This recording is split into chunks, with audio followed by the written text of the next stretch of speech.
10 পয়সা দিয়া, একের কসম আল্লাহর আমার পুরো মনে আছে, আমি 10 পয়সা দিয়া 3টা সুপার বিস্কুট, এই পয়সাওয়ালা যে বিস্কুট ছোট ছোট সুপার বিস্কুট, না বিস্কুট, এই 10 পয়সা দিয়া 3টা সুপার বিস্কুট আমারে দোকানদারে দিছে। আমি ওই 3টা বিস্কুট পানি ভিজাইয়া খাইয়া এরপরে পড়তে গেছি। তো সেই অভাবের সংসারে বাপ আমগরে বড় করছে। আজ যখন আমরা 5 ভাই, আমাদের আলাদা বাড়ি আছে, ঘর আছে, আজ অনেক টাকা আছে, অনেক টাকা। আজ যদি বাপ থাকতো তো 10টা মুরগি যদি এক লগে জবাই করে পারতাম, খাওয়াইতাম, কোনো অসুবিধা হইতো না আমার। আজ তো আমার সব আছে, আজ তো আমার অনেক টাকা আছে বাপ, কিন্তু আমার বাপ তো নাই। বাপ আমার 2015 সালে কবরে চলে গেছে। তাইলে বন্ধু, দুনিয়া শেষ করা যায় না। আল্লাহ দোহাই ছেলেরা, আমার এই কথা শোনো, এই একটা আয়াতের শব্দ তর্জমা মনোযোগ দিয়ে শোনো বন্ধু। রাসূল বলছে, আল্লাহ নবীকে বলছে, বন্ধু মনের ইচ্ছা মতো চলে, নামাজ নাই, রোজা নাই, বন্দিগি নাই, আল্লাহ নাই, আখিরাত নাই, কোরআন নাই, সুন্নাহ নাই, মনে যা চায় গুনাহ আর নাফরমানির মতো যে চলে, আপনি হয়তো ভাবতে পারেন সে কিছু শুনে অথবা কিছু বুঝে। আল্লাহ বলে, বন্ধু আমি বলতেছি ইনহুম ইল্লা কাল আনআম, এটা আর কিছু নয়, আর কিছু নয়, শুধুই জানোয়ার, শুধুই জানোয়ার, শুধুই জানোয়ার, এটা শুধুই জানোয়ার। ইনহুম ইল্লা কাল আনআম, নফি ইস্তিসনা আরবি ভাষার গ্রামারের নিয়ম হইল নফি ইস্তিসনা তাকিদ বুঝায়। আর কিছু নয়, আর কিছু নয়, শুধুই জানো। এই তরজমা অর্থ এমনি কইতে হইব, বালহুম আদাল্লু সাবিলা। আল্লাহ বলে, না বন্ধু, জিদ তো আমার কমলো না।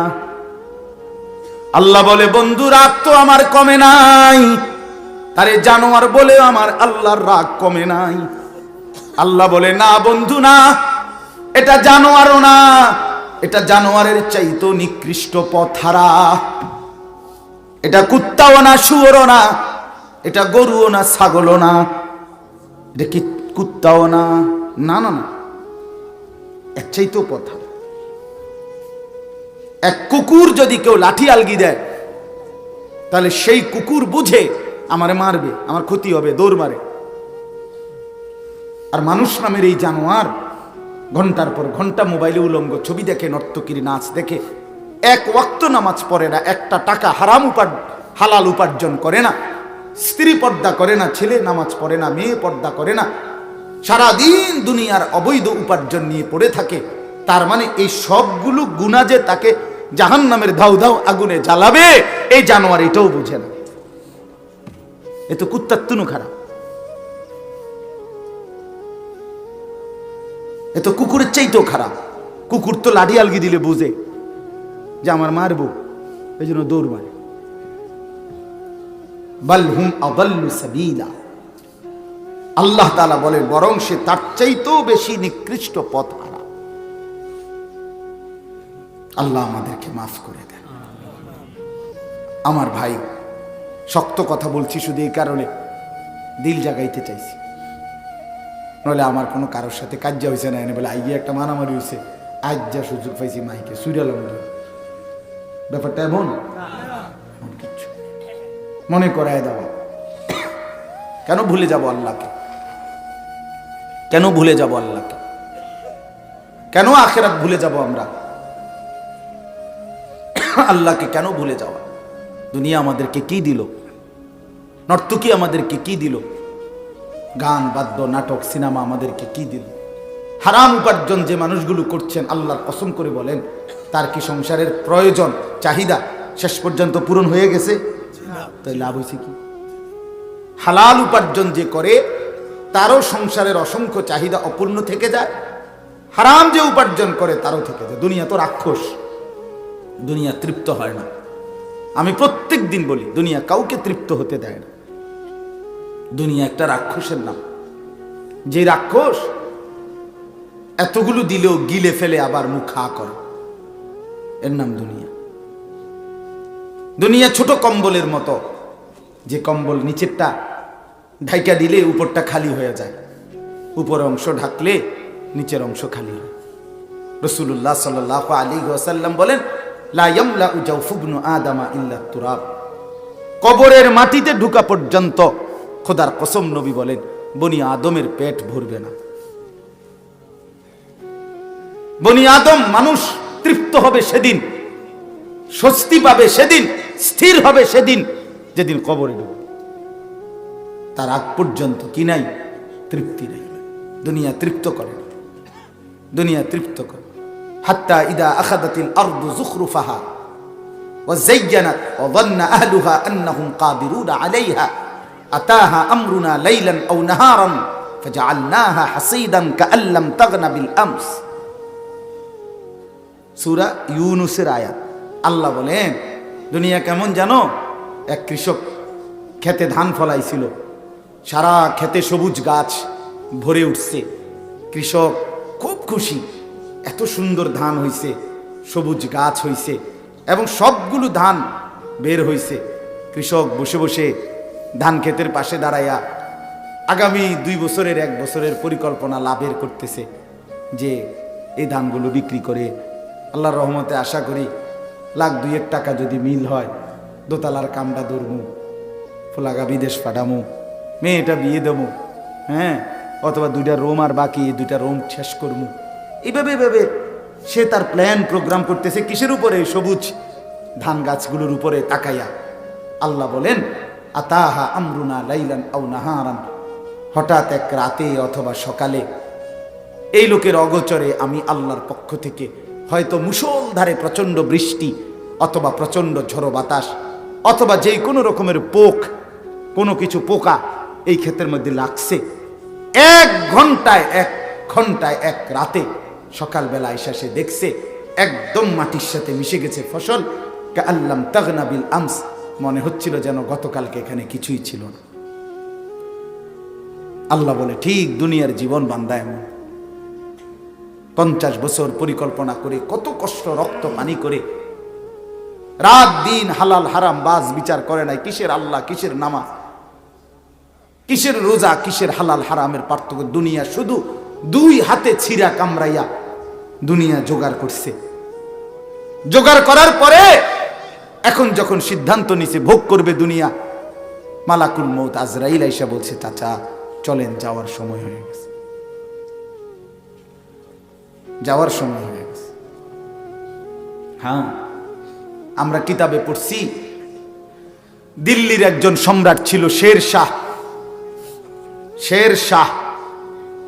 তিনি দিল্লির বাদশাহ হয়েছিলেন। তো দীর্ঘ 60 বছর যুদ্ধ করে লাগাতার শেষ পর্যন্ত উনি দিল্লির ক্ষমতা দখল করছিলেন, দিল্লির বাদশাহ হয়েছিলেন। তখন উনার বয়স হয়ে গেছে 70 ঊর্ধ্বে যখন উনি দিল্লির মসনদে বসছেন। ইতিহাসের বক্তব্যে আছে দিল্লির সম্রাট শের শাহ একদিন বলছিলেন এই অবস্থায় যে হায়, আমার রাজত্বের সূর্য যখন উঠল, আমার হায়াতের সূর্য যখন ডুবতে শুরু করল। আমার রাজত্বের সূর্য তো উঠছে, আজ তো আমার ক্ষমতার অনেক কিছু হয়েছে, কিন্তু আমার হায়াতের সূর্য তো ডুবতে শুরু করছে। আমার তো আর এখন উপভোগ করার টাইম নেই। আমার বাপ হতে পারে কবরে পৌঁছায় দিবে, অথবা অসুস্থ, রোগ, বৃদ্ধ, দুর্বলতা অক্ষম করে দিবে। আমরা 5 ভাই 3 বোন 8 জন। আমার আব্বা 43 বছর এক মসজিদে ইমামতি করছে, একটা প্রাইমারি স্কুলের মাস্টারি করছে। 8 জন ভাই বোনকে অনেক কষ্ট কইরা অভাবের সংসারে আব্বা পড়ালেখা করাইয়া দিন শিখাইছে। অনেক কষ্ট হয়েছে বাপের, সেই স্মৃতি আমার পুরা মনে আছে। বাপ অভাবের সংসারে বাবার টানা হেসরাটা কেমন ছিল। 8টা ভাই বোন পড়ালেখা করাইতে গিয়ে বাবার বুকটা মাটির সাথে লাগিয়ে গেছে। একটা গেঞ্জি দিয়েও বাবার জিন্দেগি চলছে। আমার একটা বয়ানের মধ্যে আছে, আমি একবার বলছিলাম, আমি ঈদের দিনেও আমার ঈদের পাঞ্জাবিটা সেলাই হয় নাই, ঈদের দিনও আমি দাঁড়াইয়াছিলাম টেইলারের সামনে। টেইলারের দোকানদার সেলাই করে দেওয়ার পর এরপরে আমি ঈদগাহে নামাজ পড়তে গেছি ছোটবেলায়। আমার ছোট ভাই 1 কেজি আটার টাকার থেকে আমার মা বলে দিছে 1 কেজি আটার টাকা দোকানদারে দিয়া কইবি তোরে যেন 2 টাকার কম দেয় আটা, ওই 2টা টাকা যেন তোকে দেয়, সেই 2 টাকা দিয়া তুই কিছু খাইস। মা এইভাবে সংসারে ছোট ভাইরে টাকা দিছে। আমি 10 পয়সা দিয়া, একের কসম আল্লাহর আমার পুরা মনে আছে, আমি 10 পয়সা দিয়া 3টা সুপার বিস্কুট, এই পয়সাওয়ালা যে বিস্কুট ছোট ছোট সুপার বিস্কুট, না বিস্কুট, এই 10 পয়সা দিয়া 3টা সুপার বিস্কুট আমারে দোকানদারে দিছে। আমি ওই 3টা বিস্কুট পানি ভিজাইয়া খাইয়া এরপরে পড়তে গেছি। তো সেই অভাবের সংসারে বাপ আমগরে বড় করছে। আজ যখন আমরা 5 ভাই, আমাদের আলাদা বাড়ি আছে, ঘর আছে, আজ অনেক টাকা আছে, অনেক টাকা। আজ যদি বাপ থাকতো তো 10টা মুরগি যদি একলগে জবাই করে পারতাম, খাওয়াইতাম, কোনো অসুবিধা হইতো না আমার। আজ তো আমার সব আছে, আজ তো আমার অনেক টাকা আছে বাপ, কিন্তু আমার বাপ তো নাই। বাপ আমার 2015 সালে কবরে চলে গেছে। তাইলে বন্ধু, দুনিয়া শেষ করা যায় না, দুনিয়া ভোগ করা যায় না দোস্ত। হায়াত নষ্ট না করা, জিন্দেগি নষ্ট না করা। প্রত্যেকের কাছে অনুরোধ করলাম, ওমা হাদিহিল হায়াতুদ দুনিয়া ইল্লা লাহবুন ওয়া লাইব ওয়া ইন্নাদ দারাল আখিরাতা লাহিয়াল হায়াওয়ান লাউ কানু ইয়ালামুন। আল্লাহ বলে, বান্দা শোনো, দুনিয়ার জীবন শুধুই তামাশা, শুধুই খেলাধুলা। ওয়া ইন্নাদ দারাল আখিরাতা লাহিয়াল হায়াওয়ান, আখিরাতের ঘর, জান্নাতের ঘর বান্দা, সেটাই কেবল জীবন, সেটাই কেবল বেঁচে থাকা। লাউ কানু ইয়ালামুন, যদি তুমি বুঝতে, যদি বুঝতে। ছেলেরা, হায়াত নষ্ট করে দিও না বাপ। কাজে লাগাইলেও যৌবন শেষ হয়ে যাবে, কাজে না লাগাইলেও যৌবন শেষ হয়ে যাবে। অমিনকুম মান ইউতাওয়াফা মিন ক্বাবল, আল্লাহর ওয়াদা বাপ, হায়াত নষ্ট করে দিও না। একটা মানুষ সুস্থ সবল মুসলমানের বাচ্চা, তুমি তাগড়া জওয়ান, তোমার দ্বারা পৃথিবী গড়বার কথা, তোমার দ্বারা দেশ করবার কথা। এই তোমরা যারা এখানে লেখছো শিকড়ের বন্ধন, করম আলীর বংশ, আমি শিকড়ের বন্ধন জিজ্ঞেস করতে চাই। শিকড় যে না ভুলে, সেই শিকড় চিনে, যাদের মাথার চুল বাবার মতো না, দাদার মতো না, ইসলামের মতো না, আলেম ওলামার মতো না, তোমার শিকড়ের সাথে কোনো সম্পর্ক নাই। মিথ্যাবাদী তুই বেটা।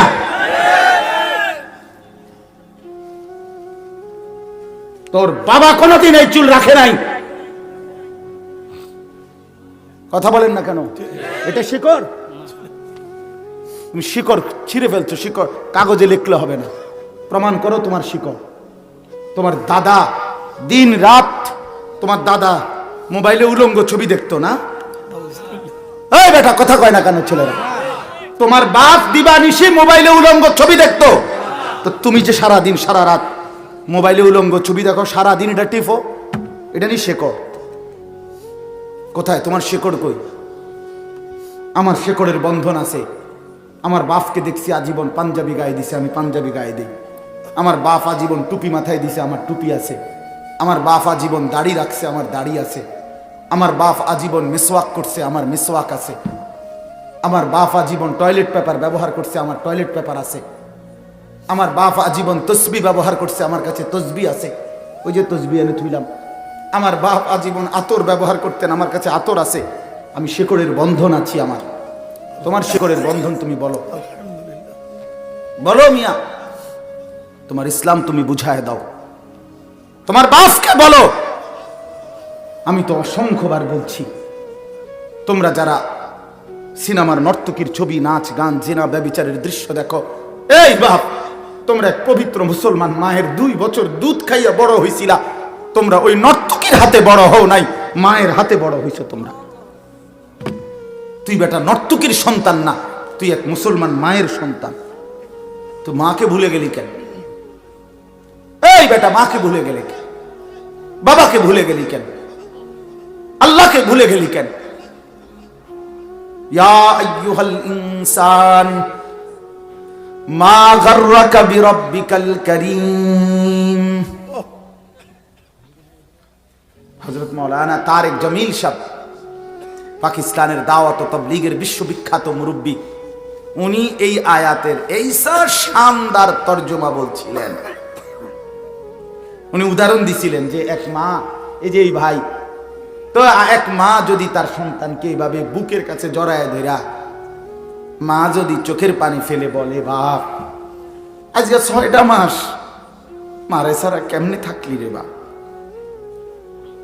এক মা যদি বলে, কল্পনা করেন তো, আজকে 6টা মাস বাপ একটা ফোন করলি না, মার একটা খবর নিলি না, এ কথা বলে যদি কোনো মা কাঁদা দেয়, আচ্ছা পাথরের মতো দিল সন্তানের কলিজা কি আর বাদ মানবে? হ্যাঁ, হযরত মাওলানা তারেক জামিল সাহেব বলে, আল্লাহ যেন এরকম বুকে কাছেটাই না, মাথায় হাত বুলায়া আল্লাহ যেন বলে, আনিস আজ একটা বছর কোনো দিন আমার ফজরের নামাজে সেজদা দিয়ে না থাকতে পারলি কেমনে রে বাপ? কি জবাব? হ্যাঁ, আল্লাহ যদি বলে রাত 11টা বাজে ঘুম থেকে তুলে, আনিস আজকের সারাটা দিনে এক ওয়াক্ত নামাজ না পড়ে আমারে ভুলে কেমনে রে থাকতে পারলি, কি জবাব দিবা যুবক? কি বলবেন? ওই মা আপনারা যারা নামাজ পড়েন নাই, আপনারা কি বলবেন?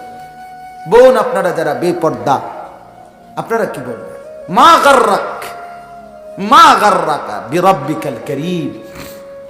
আল্লাহ বলে, হে মানুষ, আমার মতো দয়ালু মেহেরবান মনিব থেকে কে তোমারে আলাদা করে দিল? আমার চাইতে ভালো কোথায় পাইলা? এত বড় আসমান দিয়ে যে মনিব আমি তোমাদেরকে লালন করছি, আমার চাইতে দয়ালু মনিব কই পাইলা? এত বড় জমিন, ওয়াস-সামাআ বানাইনাহা বিআইদিন ওয়া ইন্না লামুসিউন। আল্লাহ বলেন, বিস্তীর্ণ এই আসমান তো আমি আল্লাহ আমার নিজ কুদরতি হাতে বানিয়েছি। ওয়াল আরদা ফারাশনাহা ফানি'মাল মাহিদুন। আল্লাহ বলে, পায়ের নিচের এই জমিন তো বান্দা আমি আল্লাহ নিজে বিছিয়ে দিয়েছি। কে বিছাইছে? বলেন সবাই, আসমান কে করেছে? এত বড় আসমান, এত বড় জমিন দিয়ে বান্দা আমি তোমাকে লালন করছি, আমার চাইতে দয়ালু মনিব তুমি কই পাইলা? যুবক বলো, ভাইয়া বলো বলো। ওই হারামখোর বাবারা বলে, সুদের লেনদেন যারা করেন আল্লাহকে ছেড়ে দিলেন কেন? একটা ওয়াক্ত নামাজ যারা পড়েন না আল্লাহকে ছেড়ে দিলেন কেন? কেন? আল্লাহর চাইতে উত্তম কাকে পেলেন? আল্লাযী খালাকাকা ফাসাওয়াকা ফাআদালাক।